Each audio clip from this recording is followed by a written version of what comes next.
Welcome to Snatch Talk. Oh, hello there. I'm the Velvet Snatch, and as you can probably guess from the state of my voice, it was an incredible night at the semi-finals of Drag Idol 2023. Combined with the Newcastle Ravens Hadrian Cup rugby event on Saturday, I think it's only coffee, lemsip, and dangerously cheap Easter chocolate keeping me alive at this point. The semi-finals are where contestants have to pull out all the stops to impress the judges and claim one of the coveted 4 spots in the grand final at Boulevard. In the final, there is no 3-minute limit, no set theme, just you, a theatre scale stage, a digital screen, a cheering audience, and Danny D pretending she has a clue what's going on. So, which of our remaining 7 contestants made it through?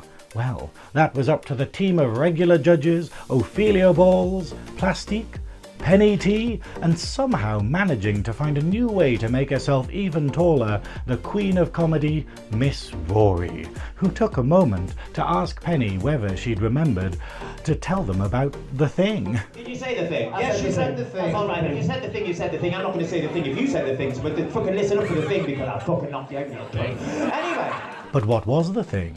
Well, apparently there was a rumour that a former contestant was planning to prank the final by pretending to pass out on stage when they got to walk on. Now, I get that this would be funny in concept, but because they have to take health and safety so seriously at a show like this, it really would get awkward and boring very quickly, and you really shouldn't want to spoil everyone else's moment on the stage just to prolong yours. Now, to speed things along, I've saved the majority of the interviews for the end of this episode, so we can get to the contestants quicker. In a similar disruption to the usual way of things, the theme for the semi-final wasn't Props and Live Week, but instead every performer had 3 minutes to do a performance based around a Disney villain. Now, because Disney pretty much owns everything in the universe, there was a lot of thematic wiggle room. But would the contestants use it? Cherri Bomb was up first with a pseudo-traditional Disney villain, the modern Angelina Jolie version of Malificent. The performance was a tour de force of both Cherri's dancing abilities and her narrative skills, telling the tale of Maleficent's wings and the betrayal that turned her into a monster.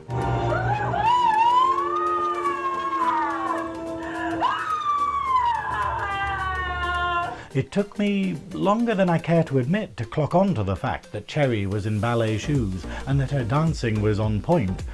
Literally. This was the number we all wanted from Cherri, where she could just let her dance skills shine, and if I'm honest, I enjoyed the simplicity of it all. There was no metaphor, no comedy, no politics or current affairs. She just looked like Maleficent, told the story of Maleficent, and danced her fucking heart out.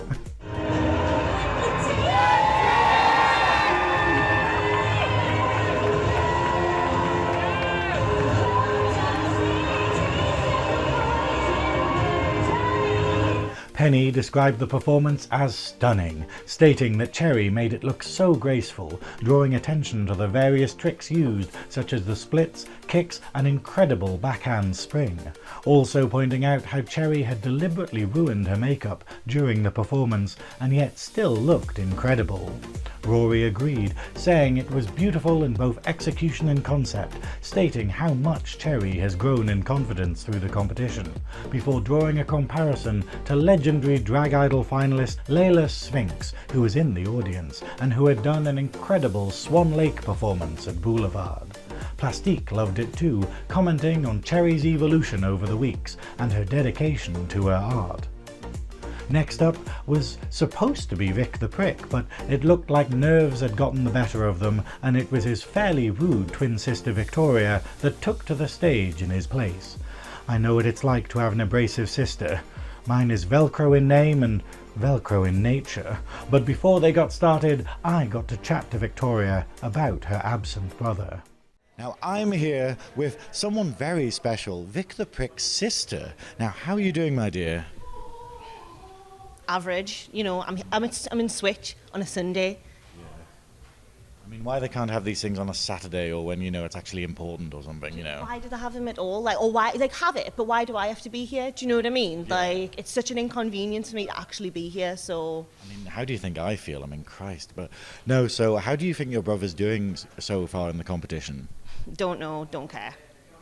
And why are you here instead of him? Like, we can't find him anywhere. Probably because he's a little pussy. I don't know if this is some kind of prank, because he thinks I'm the villain of his story or whatever. That's why I've got to wear this stupid hat. Have you seen Scream Queens?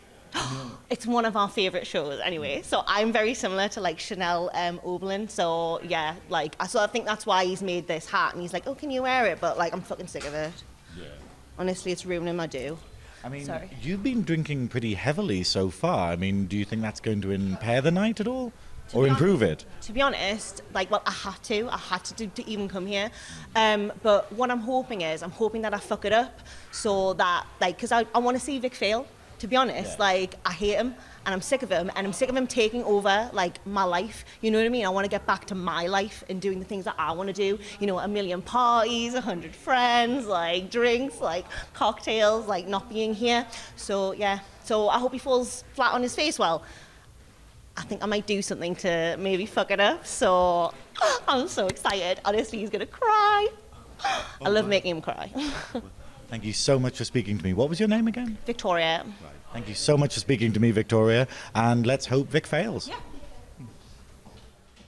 What can I say about this performance other than it was incredible, but not in the traditional sense. It started with Victoria using Disney sound clips to demonstrate her self-loathing and dissatisfaction. How are you? Miserable, darlings. You two are perfectly wretched. Show me the beast! Before going into a poignant training montage to the song I'll Make a Man Out of You from Mulan. Let's get down to business. Woo! To defeat the Huns. There was no lip sync, no comedy, just a harrowing portrayal of emotion as Victoria struggled to keep up, pulling off her heels and genuinely cutting her actual hair with scissors before pulling off the dress to reveal a full military uniform and finally becoming the man she was trying to be. With all the strength of a raging fire, mysterious as the dark side of the moon. Honestly, this number shattered me as it was so powerful, and while you may not care what I think, I really need to talk about it. The performance was the biggest and most insane gamble I've ever seen in the competition. Vick could have just come out and done a brilliant and hilarious number in character as Jafar or Gaston and breezed into the final. Instead, they did the drag idol equivalent of shooting an arrow through the centre of another arrow just because they could, with a performance where the villain was themselves and their own self-perception. They didn't lip sync, they perhaps weren't even in drag for the most of it, and it effectively was only one song with minimal editing. It broke all the rules of the competition, as well as the audience, the judges, and me, as I found myself openly crying throughout. Rory couldn't even put their feedback into words, just beginning sentences and devolving into saying wow a lot, suggesting that we should just get a crown for Vick and not bother with the final next week. Plastiq shared my sentiments, describing it as absolute perfection, pointing out how Vick had done their riskiest number at the riskiest part of the competition. But it had paid off, before noticing that Vick was crying and asking whether they were okay, giving them a microphone in order to explain. The premise of it is like, if Vick the Prick's life was a Disney film, that would be the villain, and that was the that was the person that I used to be, and then I found drag, and it's like made me a better person.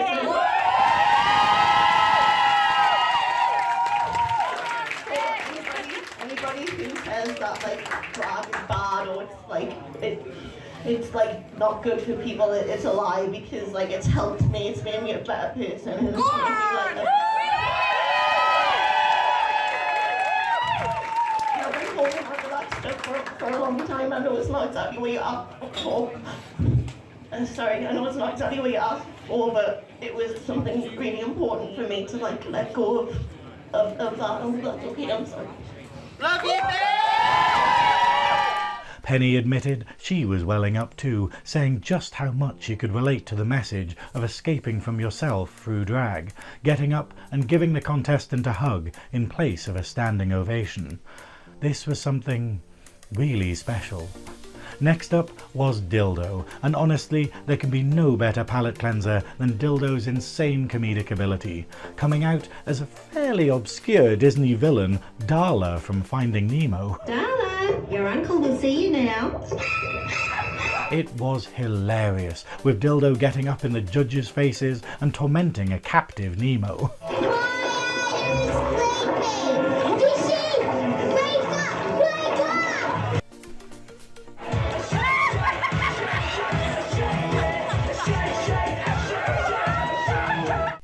Dyldo then began drinking the water and transforming into a fish herself.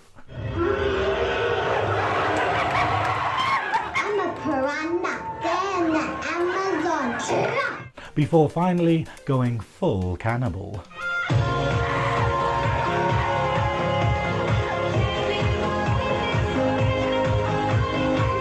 It got a standing ovation from Penny, while Plastiq praised the obscure villain choice and the clever use of songs, pointing out just how fucked the judges were going to be finding 3 contestants to send home, describing Dyldo as exceptional and the number as amazing. Penny loved it, but I let her speak for herself here. You have just absolutely destroyed this fucking stage again, Dyldo. You are clever, you are funny, you are totally yourself, and that needs to never change because what you are is a fucking icon.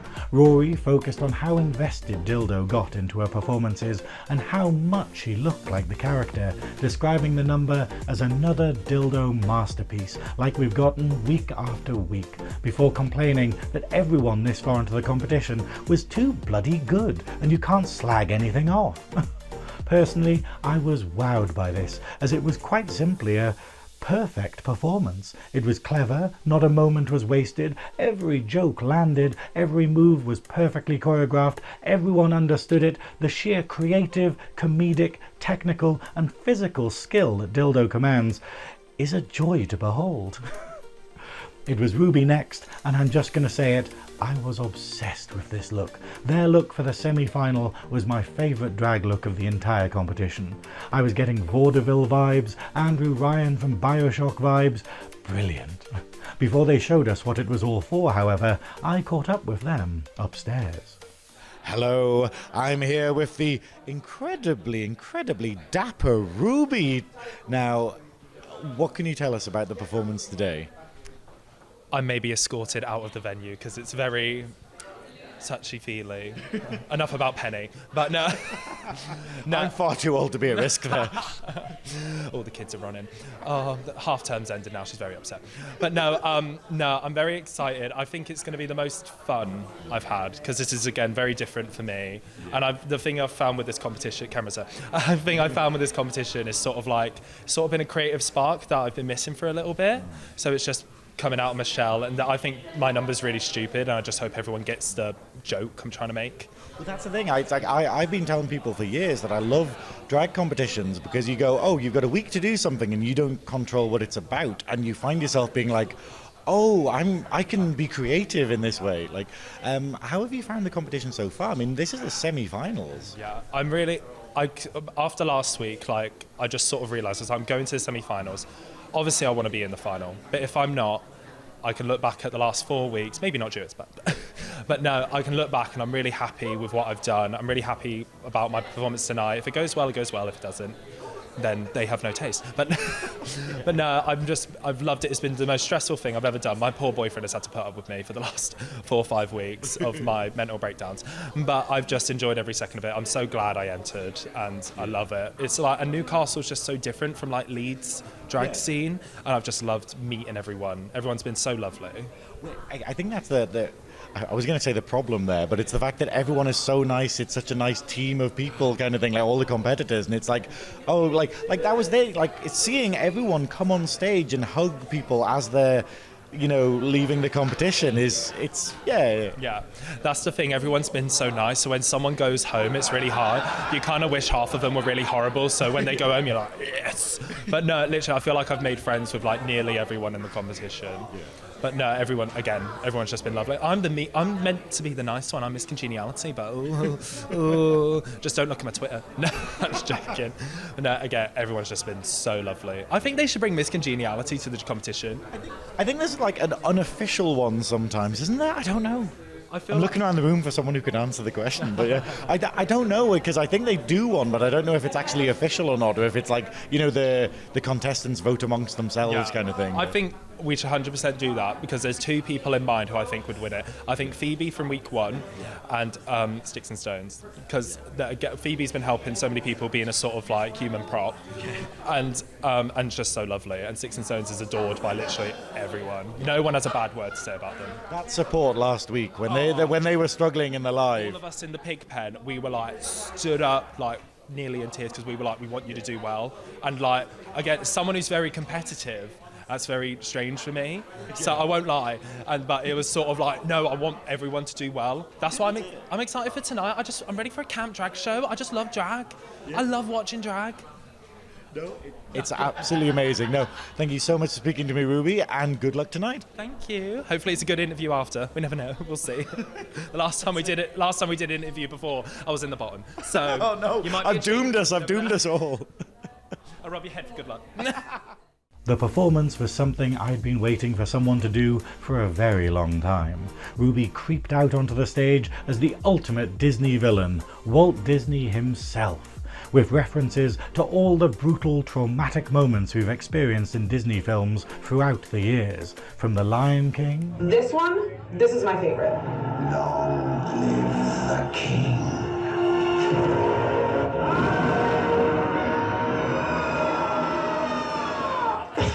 Oh, she passed away? Oh. to Bambi.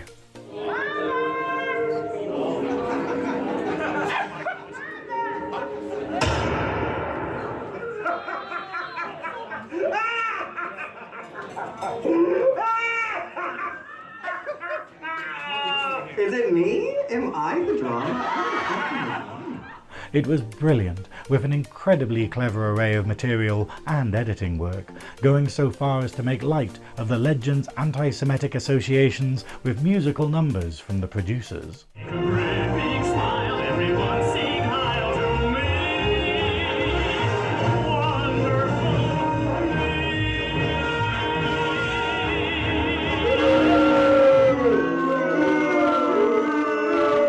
And ending with him freezing his head in a tiny little fridge.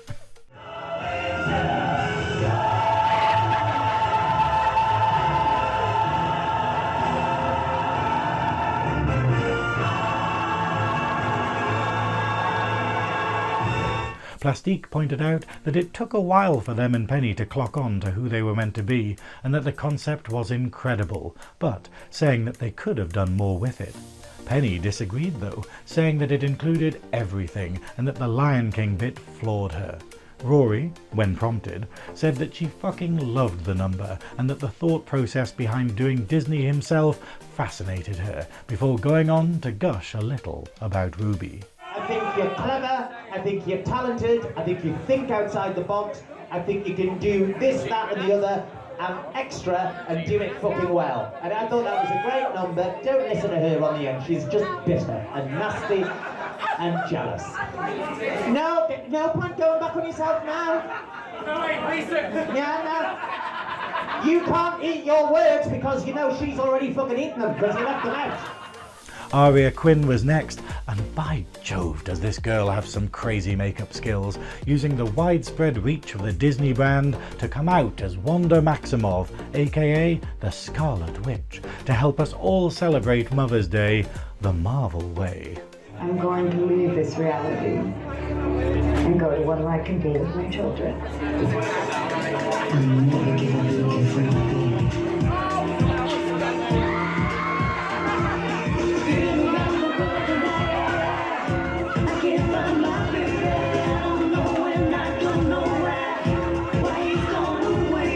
using props and sound clips to hilarious effect throughout. Has anyone seen my son? Oh God, Timmy! That mother's adrenaline is kicking in. Timmy! I can see every equation. Timmy, are you in there? Oh God, you're here. Where have you been, bitch? Where have you bloody been?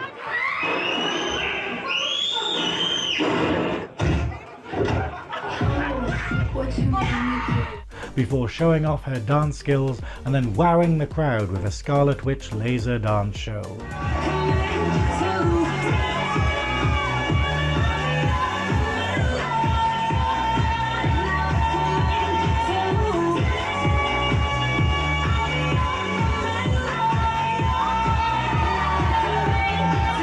It was another standing ovation from Penny. She's going to be a size 12 by the end of the night at this rate.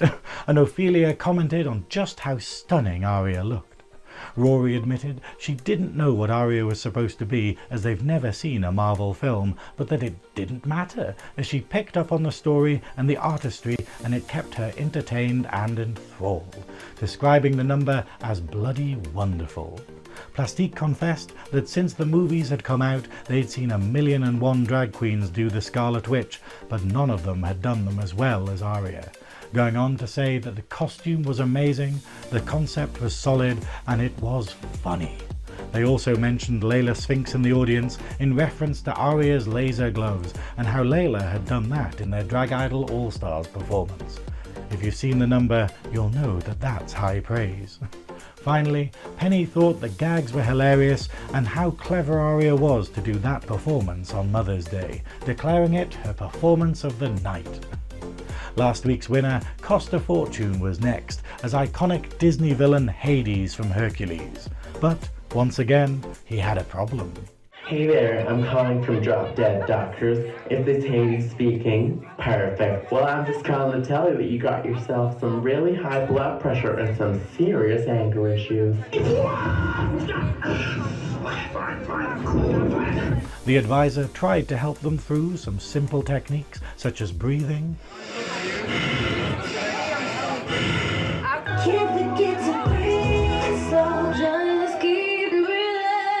yoga, Transition into your warrior 2.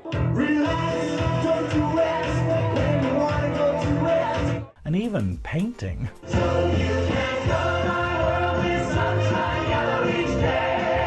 Come on, Costa, show us what you've done.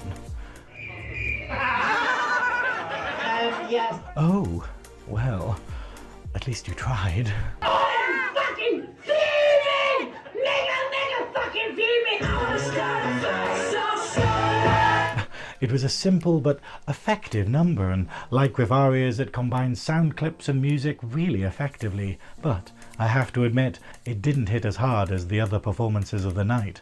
Penny sighed, stating that she'd come to adore Costa and describing the number as kind of one note until we got to the painting, apologising but saying it wasn't as good as the previous 5 performances. Rory tended to agree, saying that it was clunky, but when it finally got started, it was over. But praising the painting section and saying it was the first time anyone had put their knee through her face. On stage anyway. Going last, Plastiq said that they loved Costa, but they didn't love that number, pointing out that it looked like she'd been struggling this week with the concept, and that it just fell flat. This is all too common in the semi-finals. You've been working so hard, non-stop for 5 weeks, and suddenly the ideas stop coming, and it becomes just about cobbling something together when you just want to have a rest. Watching the performance outside of the night, I like it a lot more, but juxtaposed on the night with Vick, Dyldo, Cherri and Arya, it didn't quite cut it. Up last, we had the hilarious Dixon stones as the crone alias of the evil queen from Snow White. Now, Dixon had some strong support in the audience from both their mum and sister, who'd come along on Mother's Day to support them. Shout out to the two of you, it was lovely to meet you both, and thank you for watching the show. What can I say about this number except that it was nuts?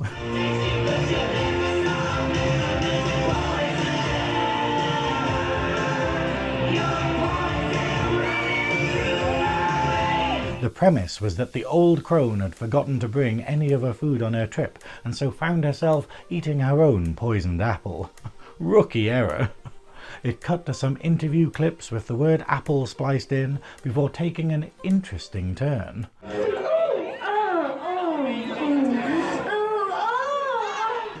Do you get it? The whipped cream is a metaphor for semen. At the time, I had no real idea what was going on, but Dixon explained it later that it was referencing the scene in the movie Call Me By Your Name, where Timothy Shamalamalam enters a peach sexually.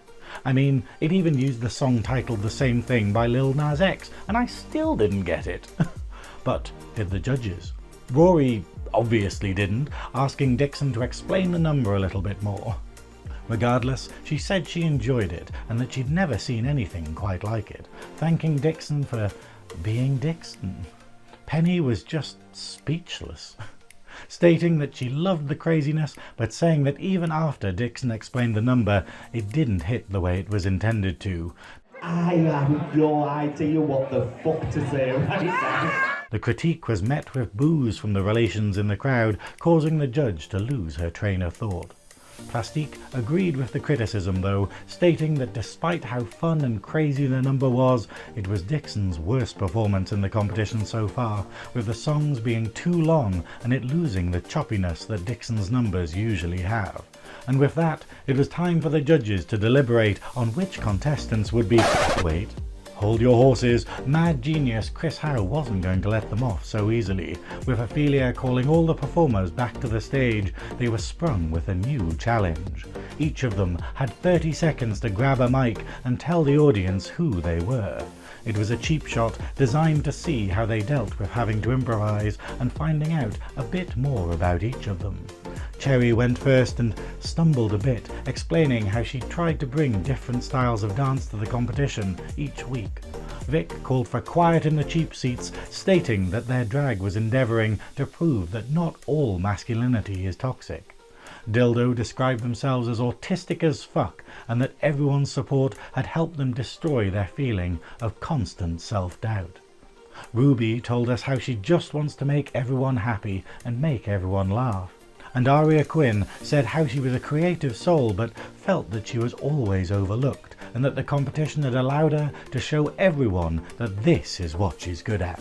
Costa explained how they're a shy boy, but the drag allowed them to feel confident and show different creative sides of themselves. Finally, Dixon explained how they'd wanted to be in Drag Idol for the longest time, and how the Newcastle scene gave them a sense of belonging, where they can have fun and just be themselves. With that done, it was finally time for the judges to decide, but who would it be? Well, we're heading into spoiler territory now though, so if you don't want to know which 4 contestants made it through to the final, then please like, subscribe, share, comment, slap, and switch off.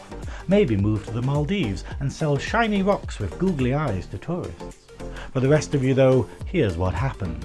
After they'd been called back to the stage again, the 4 going through would be Arya Quinn, who'd won Performance of the Night, Dyldo, Vick the Prick, and finally, Ruby, leaving Dixon Stones, Costa Fortune and Cherri Bomb to leave the competition as semi-finalists in one of the strongest years we've ever had in Drag Idol. Well done all of you, that was incredible. Now, if you remember from week 2, Plastiq had stated that both they and Penny had come up with some early predictions on who would make it to the final. Well, with the semi-finals done and the finalists decided, it seemed appropriate to catch up with the 2 judges and see whether their predictions had come true. Right, something incredibly special here. Now, you two, we talked about this in week 2, didn't we? Well, you and Candy spoke about this in week 2, ruined the illusion now, where you'd actually put your top 4 in a sealed envelope. And Penny's is a sealed envelope, mine is a folded piece of paper that's been in my bedside drawer for 4 weeks. But same thing. But mine's also a little different, because I obviously wrote this when I thought live week was going to be week 5. So I have also got people in here who could have been potential semi-finalists and would have gone home because I thought live would have fucked them up. You thought about it that deep? I like it that deep. You're a nasty bitch. Well, with that... This is who I thought would be in the semi-finals and go home because I didn't think they could hold a mic. What a nasty fucking thing to say. To be fair, though, it does trip a lot of people up, like, as we saw. Shit happens and goes home. Well, okay, without further ado, let's open the envelopes. You go first. Okay, this is going to take a while. Actually tearing it open. Okay, so who have we got? So, for semi-finalists who I thought might have gone home, I have got Arya's Cheek and Costa Fortune. Oh, wow, you're right one. But finalists, I have Dyldo, Ruby, Vick the Prick, and Arya Quinn. First time ever! Wow! Bloody hell, what? Fucking four. Have it, look. Well, that is incredible. I wondered what she was doing before after this competition. I think she was stood in the corner stuffing an envelope. That's it. Oh, let's make it look real. Right, well, this is mine, which I just wrote finalists because I'm not a nasty person who wants people to go home because they can't hold a mic. Mine are, I have Vick the Prick, I had Arya's Cheek, and she would have been here if she didn't have a hangover. Ruby, but I also had Costa Fortune. Oh, but yeah, I mean, first time 2 in, I think I'm all right. You've had 9 years experience. I mean, in all fairness, I didn't have Cherri May in the final on my list for that year. You did? Yeah, but then you crossed it out. Well, yeah, I didn't like it. Has that changed? No, I still think she's a nasty cat. No, I'm kidding. She's fabulous, isn't she? She's the only one I'll ever admit to mentoring. No offense. I'm literally right here. And Risque is there. I never had Risque, did I? That explains a lot. That's why you didn't get in the final.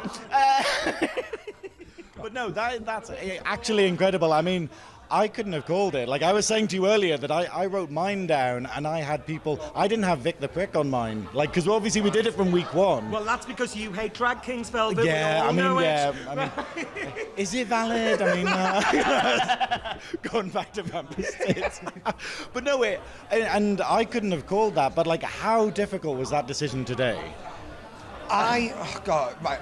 The people who went home, can I just say, Dixon is one of the most down-to-earth, real people that we've ever had in this competition.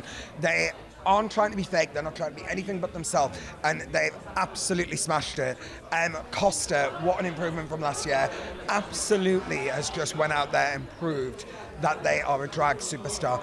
And Cherri, my heart is breaking for Cherri. Cherri has had the best progression in this competition out of everyone, and to watch her go home tonight has actually killed me.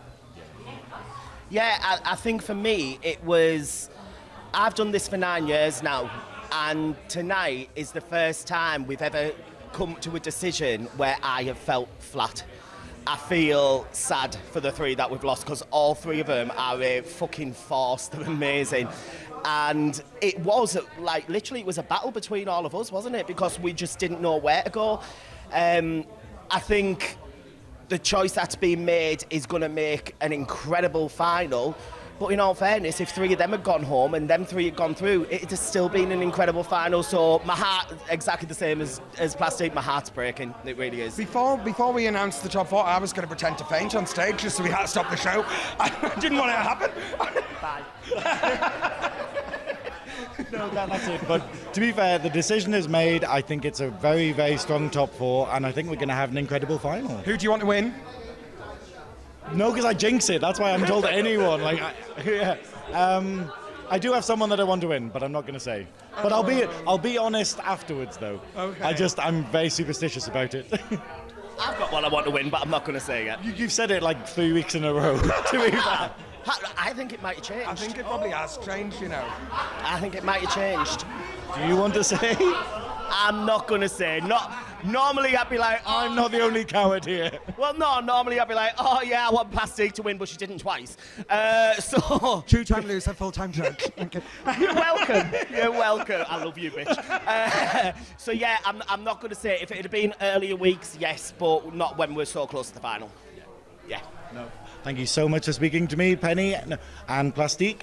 Yeah, let's have fun at the final. Oh my God, let's do it. Love ya!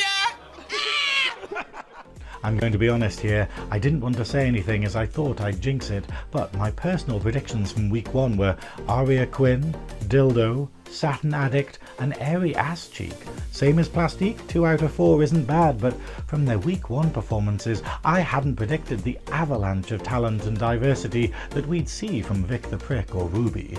And I couldn't predict the unfortunate conclusion to Satin Addict and Airy Ass Cheek's runs in the competition.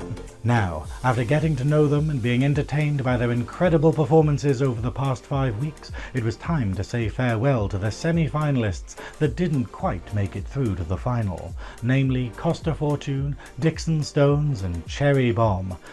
Okay, I'm here with, sadly, the 3 members of the competition that didn't make it through to the final, but wow, like what an incredible set of performers. Like there has not been a performance that I didn't enjoy tonight. Like Costa Fortune, how does it feel like to get so close but to have been so good in this competition this year? I'm not too down on it that I've gone home, because I think all I wanted to do this competition was redeem last year. That was my goal, and I think I did that I did it quite early on. From week 1 I did it. So every other week has just been a bonus to just get to perform on that stage and showcase my talent. Well, that's it, and that's exactly what you've done. I mean, like the Cris Howe number, I was saying to you earlier that people are going to be talking about that for years. They'll be like, oh, remember that when that happened? And you're like, that's immortality in terms of drag idol. You know, not Jackie LaCue immortality, but still, you know. But Dixon, like, now we had some very passionate people in the audience for your performance. Like, how did you feel it went? I feel it went great. That was the most confident I've felt after a performance, regardless of how it ended up going. It's like I was just happy to be there and just have another moment on the stage, and have been on the Switch stage every time it was at Switch at the very least. It's like they said 3 of these performers aren't going to perform on this stage next week, but all 7 won't. Yeah. Well, yeah, that's it. It's like, I was going to say something, but you can't really interrupt the judges to be like, hang on. No, but... And Cherri, like, I said to you earlier, like, that number felt like a final number, and I think the problem was it felt weird that it was on the Switch stage when it was so big, so grandiose. We got to see your amazing dancing ability. How's the competition been for you? It's been good. It's been stressful, but it's like pushed us out of my box. Like, I would never have talked on a mic ages ago, and then I did live last week, obviously. You were so good at, like, you were so confident in your live. Fake it till you make it. I was like... No, that's it. But okay, so what's next for the 3 of you? Oh, I don't know. I just keep doing what we're doing. I mean, I'm currently like doing shots at Bobby's, but I hope it can go further. I'll see what comes, right? I don't know. I mean, what's been your favourite moment of the competition so far? For myself? Yeah. Either my Cris Howe number or my Proud Mary lip sync, because even though it was like a low moment for me, Proud Mary, because I'm in the House of Love and both my drag mothers, Bonnie and Gloria, Love, do that song as a duet, and I was like, channel them. So I think that I did my mother's proud in that moment. You aced it. That was a terrifying lip sync because you tore it up, if we're perfectly honest. But Dixon, how about you? I'd say my favourite moment was probably shoving the DVD up there. It's like any time I've had the chance to do like just the stupidest gag I could think of. It's just like just so fun. And that's exactly how to describe you. Like, you are incredibly fun. Like I'm giggling away just talking to you, and it's just such a phenomenal ability to have, I think. Thank you. Thank you. Can't do it, man. And Cherri, how about you? I'd probably say the lip sync as well, because like I've got to do what I would normally do. But like each week I've done something different to what I would normally do. So it's like nice to just have that break of this is what I'd normally do type of thing. Have you all felt like you could, that you've got to represent yourselves in this competition, that the people watching have got to see you as a performer? Yeah. Yeah. I think I've shown the best of me as well. Like, I think I'd never seen myself doing the numbers I've done. Yeah. And I've just tried the hardest I've ever tried in drag. Yeah. Yeah, I tried to have like so many ideas prepared and then use none of them. Yep, I know that feeling. So, but like I still feel like I brought me each time. It's like it's always been my brand of insanity. Exactly. I forgot the question. So have I, don't worry. No, like What's been said? the Rory technique is... I agree. I agree. I don't know. It's an awful feeling to get so close to that boulevard stage and then not quite make it, but there can be no doubt that we'll be seeing a lot more of these icons following their run in the competition. Also, with all three of them being alumni of the Bobby's Open Drag Nights, spearheaded by Pebble Dash, Frida Sapphic, Mia T. Cleaver and Layla Sagittaria, I can confidently say how much these kinds of initiatives help young performers to find themselves and improve their performance skills. And finally, something that I've been trying to set up for a few weeks now, and I think it's the first time it's been done, I got to speak to the man behind the curtain, Cris Howe, about his role throughout the competition over the years and what he's thought of this year so far. I'm here with the sensational Cris Howe, the unknown factor behind the competition. Like, wow, you are the reason this competition happens. Well, I put a lot of work into it, but probably people don't see behind the scenes. It's all liaising with all the contestants and making sure that nobody's doing the same tracks, which is important. So I'm like their come-to person. Yeah. And obviously, putting everything together, basically. Well, it's really scary because I think the audience needs to appreciate how much work you put in, because obviously in our year it's the fact of, you get told the theme and then you have to email you, not Rory, not Penny. Yep. You have to email you and go, here's my track, can you book it in for me? And then when it's props and stuff, you have to have a little, because you're like going, do you need anything? Do you need a table? Do you need chairs? And then we get really elaborate ones where it's like, oh yeah, can I have like a swinging pendulum and like sort of 12 people in monkey onesies or something, and you're the one who has to do that. Well, I have to make sure that everything goes together well and they're not doing anything dangerous, which is always important. And if they're doing anything messy, I have to clean it up. And that's the important thing. We've had no messy performances this competition, have we? No. But it's when people cake each other, or which they've done on Boulevard stage before. I think it was Plop. Cheesecake, yes, Dragon and the Whale. But that's it. So what have you thought of it? Because obviously, you're hidden behind the scenes. Like, I barely get you on camera because you're sort of hidden away in your little booth at the side. But like, has it been interesting being more involved this year, thanks to Costa Fortune and thanks to references? Well, I'm always involved, but I meant in the numbers. I meant like, No. But like Costa's, that was an amazing performance. I was thrown. I didn't really know what she was going to do. Yeah. And to be honest, I don't actually pay a lot of attention, and that's honestly. So people send me their tracks, I don't really check them. So because that explains a lot, to be fair. But I like to watch it as a customer as well. So I haven't pre-looked at everything that's happened. I always thought that you got really involved with it, because like I remember when I did my Scream number, and then I didn't know until the night, like, it has a bit in the track where the killer appears, and then you turned the lights off and you had like flickering lightning and stuff, and I was like, that wasn't planned, that wasn't organised with you at all. I'm a DJ, and it sort of goes from the DJing that I can see the waveforms and what's going to happen coming up, so I know what to do really. And doing competitions like this for a long time, I know when you need a bit of flashing lights and.